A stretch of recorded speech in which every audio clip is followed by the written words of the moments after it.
ಆತ್ಮೀಯ ಕರ್ನಾಟಕ ರಾಜ್ಯ ಸರ್ಕಾರಿ ನೌಕರರೇ, ಮಹತ್ವದ ಮಾಹಿತಿಗೆ ಸ್ವಾಗತ ಸುಸ್ವಾಗತ.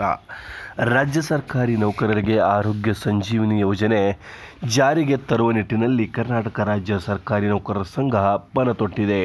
ಏನಿದೆ ಈ ಒಂದು ಮಾಹಿತಿ, ಏನೆಲ್ಲ ರಾಜ್ಯ ಸರ್ಕಾರ ಹೇಳ್ತಾ ಇದೆ, ಕರ್ನಾಟಕ ರಾಜ್ಯದಲ್ಲಿ ಏನೆಲ್ಲ ಬದಲಾವಣೆಗಳು ಆಗ್ತಾ ಇದ್ದಾವೆ, ರಾಜ್ಯ ಸರ್ಕಾರಿ ನೌಕರರಿಗೆ ಆರೋಗ್ಯ ಸಂಜೀವಿನಿ ಯೋಜನೆ ತಲುಪಿಸುವ ನಿಟ್ಟಿನಲ್ಲಿ ರಾಜ್ಯ ಸರ್ಕಾರದ ಮಹತ್ವದ ನಡೆ ಏನಿದೆ ಎಂಬುದರ ಬಗ್ಗೆ ಸಂಪೂರ್ಣವಾದ ಎಳೆ ಮಾಹಿತಿಯನ್ನು ಈ ಒಂದು ವಿಡಿಯೋದಲ್ಲಿ ತಿಳಿದುಕೊಳ್ಳೋಣ.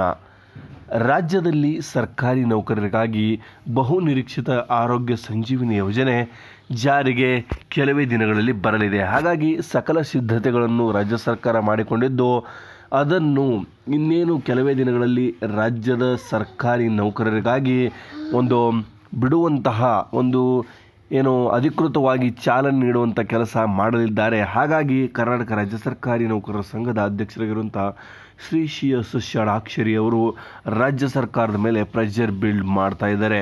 ಹಾಗಾಗಿ ನೀವು ನೋಡ್ತಾ ಇದ್ದೀರಾ, ಈ ಒಂದು ಸಾಂದರ್ಭಿಕ ಚಿತ್ರಗಳಲ್ಲಿ ರಾಜ್ಯದ ವಿವಿಧ ಇಲಾಖೆಯ ಪ್ರಮುಖ ಅಧಿಕಾರಿಗಳೊಂದಿಗೆ ಸಭೆ ನಡೆಸಿ ರಾಜ್ಯ ಸರ್ಕಾರಿ ನೌಕರರ ಆರೋಗ್ಯ ಸಂಜೀವಿನಿ ಯೋಜನೆಯನ್ನು ಇನ್ನೂ 10ರಿಂದ 15 ದಿನಗಳ ಒಳಗಾಗಿ ಜಾರಿಗೆ ತರಲೇಬೇಕು ಅಂತ ಮಾನ್ಯ CS ಷಡಾಕ್ಷರಿ ಅವರು ರಾಜ್ಯ ಸರ್ಕಾರಿ ನೌಕರರ ವತಿಯಿಂದ ಎಲ್ಲ ಅಧಿಕಾರಿ ವರ್ಗದವರಿಗೆ ಹಾಗೂ ಮುಖ್ಯಮಂತ್ರಿ DCM ಅವರಿಗೆ ಮನವಿಯನ್ನು ಸಲ್ಲಿಸಿದ್ದಾರೆ. ಅದಕ್ಕಾಗಿ ಪಾಸಿಟಿವ್ ರಿಯಾಕ್ಷನ್ ಇದೆ ರಾಜ್ಯ ಸರ್ಕಾರಿ ನೌಕರರ ಸಂಘಕ್ಕೆ.